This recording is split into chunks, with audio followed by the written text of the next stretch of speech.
భారత క్రికెట్ మాజీ కెప్టెన్ సౌరవ్ గంగూలీకి బెదిరింపులకి సంబంధించిన విషయంలో గంగూలీ, డోనా ఇద్దరికీ కూడా ప్రాణహానికి సంబంధించినటువంటి బెదిరింపులు వచ్చినాయి.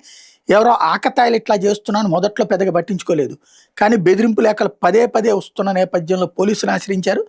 ఈ బెదిరింపుల మీద గంగూలీ కీలక వ్యాఖ్యలు చేశారు.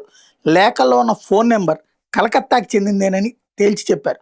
పోలీసుల దర్యాప్తు మీద తమకు నమ్మకం ఉందన్నారు.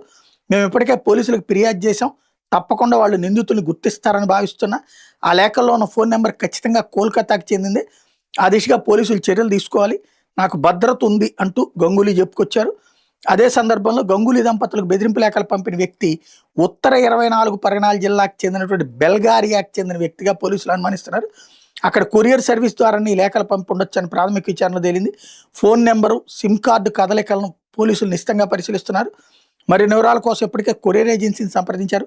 గత 6 నెలలుగా వస్తున్న లేఖలంటే ఒకే వ్యక్తి పంపాడా లేదా అనే విషయాన్ని తేల్చేందుకు ఇప్పుడు పోలీసులు ప్రయత్నిస్తున్నారు.